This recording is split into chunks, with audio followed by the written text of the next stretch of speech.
So, switching from DC to Marvel finally, I'll just be honest. We have a decision by Kevin Feige that I am 100% questioning right now. So, Kevin Feige was Really? recently asked in an interview about the Fantastic Four, and he said the Fantastic Four movie won't be an origin, and when we meet the team, it'll just go into the action. He says people by now know the origin, know the story of the Fantastic Four, and so we'll just go right into the action.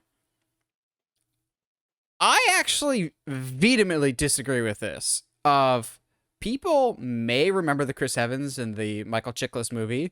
I hope to God people don't remember Fan Four Stick because that was awful.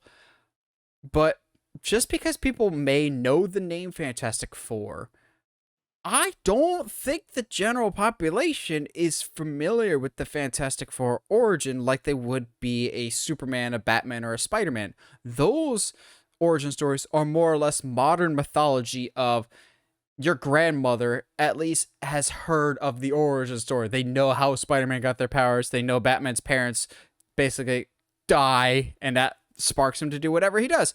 If you asked random person on the street or asked your non-comic book, barely watches more than 5 movies a year parents, what's the origin of the Fantastic Four? I don't know if they'd be able to tell you. It's just jumping straight into it could be risky. Like, yes, we've seen those 2004 Fantastic Four movies enough that I can vaguely kind of loosely tell you what the power set is of the Fantastic Four and how they got them with their cosmic rays and everything else. I don't think this is a smart choice.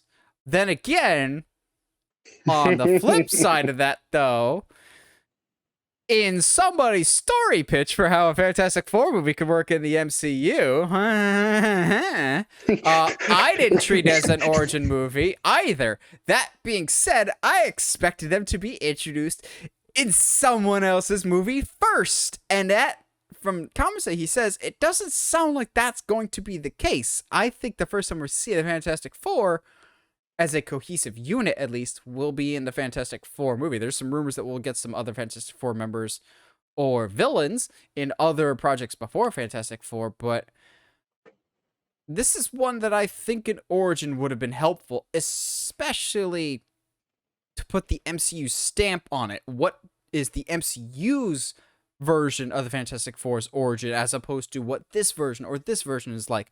What makes this version different? I'm with you. I want to say that first. I'm with you. I think an origin, especially for as much as important as they are to the comic book lore, and especially Marvel's lore, they do a lot of the stuff that happens in the Marvel universe is because of the Fantastic Four or some actions of Richard Reed or what have you. With that being said, Spider-Man technically doesn't have an origin story. But I was about to say, technically Spider-Man does not have an origin story in Captain America Civil War. But you get enough context clues of when you could do the things that I can do, and then the bad things happen, they happen because of you. So you kind of get the sense that something happened. But also, people know Spider-Man's origin. They know he got bit and Uncle Ben died. In true comic book lore, no one stays dead except Peter Parker's loved ones. That's the rule of thumb in comic books. But not even that, because it's just Uncle Ben, because they brought Gwen back in a different dimension. So there's that. True. But yeah, no, I think it's a interesting move. However, very revealing to me, at least. Because if that's what Kevin is thinking about the Fantastic Four's origin story and being like, nah, everybody already knows that, that explains a lot about the especially Phase 4 of like, no, they'll get it. Don't worry. Like, yeah, because yes, he's also made that but statement. You're making your product less accessible, or the wall of the door of entry has more locks on it now. I